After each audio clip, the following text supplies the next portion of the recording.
ఈరోజు మధ్యాహ్నం నుంచి వర్షం తెగపడిపోతుంది అనమాట. పిల్లలకి ఏదైనా మంచి స్నాక్స్ చేద్దాం కదా అనేసి ఫ్రిడ్జ్ మొత్తం వెతికేస్తే నాకు ఒక మంచి క్యాబేజ్ కనిపించింది.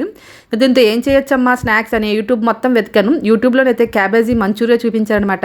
అదైతే చూడగానే నాకు బాగా నోరూరింది. పిల్లలకు కూడా చేస్తే కొంచెం డిఫరెంట్గా ఉంటుంది కదా అని ఇంకా చెప్పినట్టు నీట్గా క్యాబేజీని కట్ చేసుకొని పిండి అంతా కలిపేసి ఇలా చిన్నగా బాల్స్ లాగా అయితే ఫ్రై చేశాను. ఈ తర్వాత దీన్ని పోపు వేయాలన్నమాట. దాంట్లో పోపులో సాసులు వెనిగరు అన్నీ వేయాలి. అవైతే లేవు, అంత మంచిది కూడా హెల్తీకి కాదు కదా. అవి లేకుంటే ఎలా ఉంటుందో తిందామనేసి ఒక బాల్ అయితే నోట్లో పెట్టుకొని చూశాను. టేస్ట్ అయితే చాలా బాగుంది, లోపల కూడా బాగా ఉడికింది. సరే ఎక్కడితో ఆపేద్దాం, పిల్లలకి క్యాబేజీ బాల్స్ అని చెప్పి పెట్టేద్దాం కదా అనేసి ఇలా అయితే నీట్గా ఇలానే వదిలేశాను. ఇంకా రాగానే ఫ్రెష్ అయ్యి వచ్చి ఏం చేశానో అవి చూడండి, ఇలా వాటర్లో వేసుకుంటున్నారు. లెక్కలు తేడా అయ్యి అనుకోండి, పిల్లలిద్దరు గొడవ చేసుకుంటారు అనమాట. ఫస్ట్ అయితే మా చిన్న పాప అక్కడ లెక్కలు వేసుకుంది, ఇక్కడ వచ్చినాక మా పెద్ద పాప ఏమో ఎక్స్చేంజ్ చేస్తుంది అనమాట. ఇంకేమైనా అన్నాం అనుకోండి గొడవ చేసుకుంటారు. ఇంట్లో ఏదైనా వంట చేసామనుకోండి పక్కన 10 ఉన్న వాళ్ళకి పెట్టిన దాని గురించి గొడవ ఆడుకుంటారు. ఏంటో మరి. Thanks for watching.